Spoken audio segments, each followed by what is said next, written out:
First of all, let me say that it's always a kind of embarrassing. I mean, giving a talk after a talk given by Phil is a kind of... I have to apply myself now. Okay, so it's true. Excuse me. Can we have your attention, please? Okay, it's true. I'm cheating on David Taylor. I got a new research mate, and so I'm working with the Harmaskets right now. We are in the same department, and basically everything started by chance because we were having a pint in a nice pub, and nearly 2 years ago.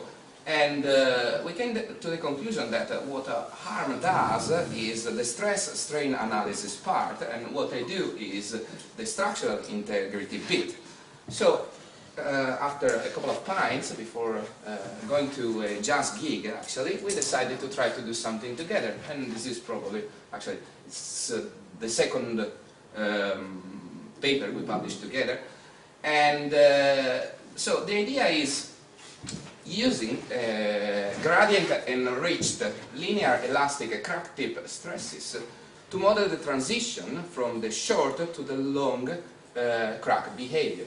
So I'm going to present the results today considering ceramics, but we recently played the same game with steels at the fatigue limit, of course, getting the same results. So the dream behind this work is coming out with a numerical approach which can be used to design both the cracked and notched components. This approach being fully based on the linear elastic fracture mechanics concepts without forcing the user to be familiar with linear elastic fracture mechanics. So that's the idea. So, okay, let's start from the material. We selected a number of experimental results generated by testing different kinds of engineering ceramics, and the reason why we are working with this material is that you know, we are still playing with grains. So, but it's a linear elastic material, so it's very good because we can get an initial solution considering a material showing a linear elastic behavior where the microstructure behind is very similar to the one we have in conventional steels. So we considered experimental results generated by testing samples, basically strips, containing different geometrical features, surface flows, scratches, pores, and very sharp notches.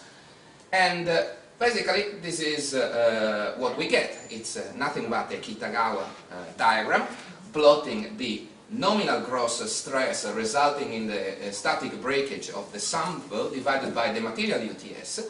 This is the ordinate. Whereas the abscissa is an equivalent length, where A is the crack length and F is the linear elastic fracture mechanics shape factor multiplied by 2. Divided by L, where L is nothing but Topper's L, where in this case, here we have the plane strain fracture toughness divided by the material UTS. So by so doing, no matter the geometry we are considering, we can bring back all these different cases to the reference case of a crack in an infinite plate. So the real goal is basically matching these two extreme behaviors. Okay, so a few years ago actually, David Taylor came out with this idea that is applying Neuber's theory of critical distances to model the static behavior of engineering ceramics. And basically, according to the theory of critical distances, static breakage takes place as soon as an effective stress, which can be calculated in a variety of ways, equals the material UTS. And in this setting, the effective stress can be calculated either according to the point method, that is the stress, the linear elastic stress is taken at a given distance from the crack tip, or the effective stress can be calculated by averaging the stress field over a line, Or finally, the effective stress can be calculated by averaging the stress itself over a semicircular area. No matter the definition you use to calculate the effective stress, L is always given by this formula, where K1C is the plane strain fracture toughness, and of course sigma UTS is the material UTS itself. And that's it. So, well done to David. This is, for instance, the predictions we can make using the point method, and as you can see, we can clearly match the two extreme behaviors, the linear elastic fracture mechanics behavior and the plane, if you like, material behavior. So, good, but again, everything is based on fracture mechanics somehow, and if the approach is, or the problem is greatly simplified, but fracture mechanics is still there. Okay, so a few years ago, actually back in 1992, Aifantis came out with this nice formula. Basically, this is an enriched stress-strain relationship which is extended through the Laplacian of the strain. In this formula, sigma is the stress, C is a matrix containing the elastic properties of the material, epsilon, of course, is the strain, and L is a length which is linked to the microstructural features of the material being investigated. This formula is very nice, but it's not so easy to be used together with a conventional FE solution. So this is what Harm Askes has done over the last, I suppose, 10 years, that is implementing or finding a way to implement this equation into a conventional FE model. And basically, Harm's solution is I would say quite straightforward, because the starting point is a conventional FE solution. So we have the stiffness matrix here, the vector of the nodal displacements and the vector of the externally applied nodal forces. So through this conventional formula we get the displacements. After that we move to this diabolical equation, which is quite exoteric, but you know, these equations basically contain, of course, the material microstructural length L, plus this matrix, which is the matrix of the shape functions, the matrix of the derivatives of the shape functions, and the elastic compliance matrix. So it looks quite exoteric, but according to what Harm says, because honestly it's not my area, but according to what Harm says, it's very easy to implement this equation. And actually, it's very funny because Harm does the stress-strain analysis part, and I usually treat him as a PhD student, and the other way around. So I go to him and say, do that, okay, and he comes back to me saying, okay, do that, and see you tomorrow. So it's a kind of funny relationship, so it's good because we can tackle the problem from two different angles, actually, having a lot of intellectual fun, which is always good. And okay, so what comes out if the problem is addressed by following this approach is something very interesting, because if we consider a conventional plate containing a central crack, and in this case, for instance, we keep the ratio between the semi-length of the crack and the gross width constant and equal to 0.05, so that the corresponding shape factor is equal to unity and the applied nominal gross stress is equal to unity gain. And for instance, we take a little l equal to 0.05. These are the corresponding stress fields, that is the gradient-enriched stress fields. And the main advantage is that now stress fields in the vicinity of the crack tip are no longer singular. So basically we turn a crack into a notch, and you keep refining the mesh in the vicinity of the crack tip, following the normal strategy we follow when notches are involved, and we do that until convergence has occurred. So what we get is a finite value for the gradient-enriched crack tip stress. So I think that the idea is quite obvious. I mean, the profile or the shape of the stress fields is quite strange, but no matter what we do, we want to do something which is very simple from an engineering point of view. So the idea is using gradient-enriched crack tip stresses to model the damaging effect of the crack. So if we can do that, this is very good, because even if we have a crack in a material or in a component, a conventional contour plot is enough to pick the position of the critical points, because we don't have to go into the material to have a look at the material itself. And so this is the initial hypothesis. We can use gradient-enriched linear elastic crack tip stresses to model the transition from the short to the longer crack regime. We need a second, we need to form a second hypothesis, and this is, we say that static breakage takes place as soon as the gradient-enriched crack tip stress equals the material LTS. So this is the first parameter we use. And now we need to answer another tricky question. How can we define a little l, which is related to the material microstructure? So according to the topic of this conference, basically we are modeling the problem considering two different variables. The stress there at the crack tip and the material microstructural length. So Harm and myself spent a long time in his office playing with the whiteboard, and this is what came out. So basically we said, okay, both the theory of critical distances as formalized by David Taylor and gradient elasticity are based on these two critical distances, little l in the case of gradient elasticity and big L when we use the theory of critical distances. And don't forget that L depends on K1C, so fracture mechanics is hidden behind this length value.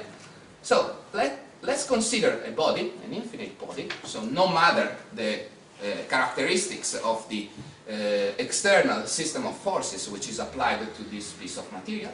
We consider a generic point here, and basically according to Noether's idea, we can assume that there is always a process zone controlling the overall strength of this material.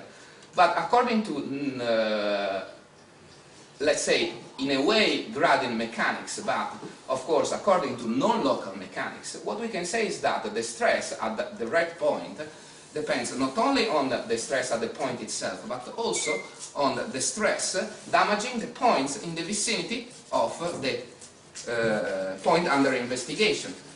And of course, by taking full advantage of the area method as formalized by David Taylor, we can say, okay, the size of the structural volume is, the structural volume, is circular in 2D problems, and the radius is equal to L. So that's the idea. So basically, if we want to reinterpret the area method in terms of non-local mechanics, what we have to do is using a circular Heaviside function having radius equal to L. So non-local stresses then at the red point here depends on the local stresses of all the points in the vicinity of the critical location. So this is a conventional equation in non-local mechanics where basically we are rewriting the area method as the one formalized by David Taylor in an infinite body by considering this Heaviside function. And we also use this term, pi times capital L squared, just to normalize the stress we are calculating, the non-local stress we are calculating. Okay, let's keep playing with this equation. We play a bit with the terms and we expand it first of all in a Taylor series. After that, we consider the stresses and their derivatives. Since they are evaluated at the red point, they can be taken out of the integral. So we play again with the variables by moving to polar coordinates, and for instance, the first term can be rewritten this way. Okay, it's just maths, but the beauty of this idea is that if we keep playing with the equations, at a certain point we reach this situation. So sigma NL is the non-local stress, and all these terms are depends on the local stress. Okay, this is honestly fair play to Harm. He came out at a certain point with this explicit to implicit transition as formalized by this guy Pierre Links, which is a theorem basically which can be used to move from local to non-local situations and the other way around. So if you apply this theorem, basically you can rewrite the non-local situation this way. And as you can see, this is nothing but Aifantis equation rewritten in terms of stresses, of non-local stresses. This means that we can clearly link little l, that is the critical length used by a gradient elasticity, to capital L, that is the critical length used by the theory of critical distances. So it's straightforward to come out with this relationship, and as you can see, capital L here by definition depends on K1C, so fracture mechanics is there, as well as on sigma UTS, so continuum mechanics is there as well. Okay, so now we can link little l to capital L, and this is what happens. So these are the experimental results. This is linear elastic fracture mechanics. This is the continuum mechanics line, and what we are doing is something terrible, because we are using the linear elastic stresses, enriched of course, but calculated at the crack tip, which is a dream, because we get rid of all the singularities. But we are not forgetting about fracture mechanics, because fracture mechanics is there, hidden somewhere, and invigilating the process. So this is the reason why we can get such a good agreement. Of course, it's just, if you look at this area, there is a very sharp transition from the left-hand side to the right-hand side of the diagram. But in terms of the level of simplification, this is absolutely, for me, it's still unbelievable, because basically what I have to do is using Harm-Askes finite elements to do my FE model. So it's a normal FE model. I get the solution. I pick the gradient-enriched stress at the crack tip straight into that diagram, and I can predict the static, the transition from the short to the long crack regime for any kind of ceramic weakened by an internal defect, internal crack, and so on. So, and then an obvious question, what about fatigue? Here we go. Different materials, all taken from the literature, a conventional Kitagawa-Takahashi diagram. So, in theory we have singularities there, but we got rid of the singularities by using gradient mechanics, so we can use the gradient-enriched tip stresses straight away to model the transition from the short to the long crack regime. So, and since it's one of the scopes of this conference, I really like this idea. So, for instance, I would be really happy to get in touch with Philip, going back to him and say, this is the material, this is the little l, please tell me why. Why little l is that big? Because, you know, that little l is somehow related to the microstructural features of the material. Can you say something using your sophisticated techniques to link the little l to the material behavior? Another nice thing I'm trying to do, but unfortunately Harm is very busy because he's running my department, but I would like to visit David and David, because we are working on gradient elasticity elements which can be used to model the contact region, getting rid of the singularities, even if you are still assuming that your material obeys a linear elastic constitutive law. So we could go back again to the contact stress, calculated in terms of gradient-enriched stresses, to see if we can use it to model cracking fatigue, for instance, or something like that. And again, fracture mechanics is there. We are not forgetting about fracture mechanics. Fracture mechanics is hidden. So an engineer doesn't have to know anything about fracture mechanics, provided that gradient elasticity is used properly. So we do the dirty job, thinking about Williams terms and blah blah blah. But when we when we move to situations of practical interest, there is no need for that. A conventional FE model pick the stress at the crack tip, end of the story. So that's the idea. So let me conclude saying that, you know, by playing with the non-local mechanics and gradient elasticity, we managed to find this link between the TCD capital L and gradient elasticity little l. And don't forget that big L is based on conventional linear elastic fracture mechanics material properties. Of course, we can certainly say that as far as engineering ceramics are concerned, gradient-enriched crack tip stresses can be used to model the transition from the short to the long crack regime under mode 1 static loading. And the next obvious step for us is moving to finite radius notches. But we are quite confident because we are already treating cracks as notches, because we use the peak stress, basically the linear elastic peak stress, to model the behavior of cracked materials. So that's the idea, and this is what we are working on. And thank you very much for your attention.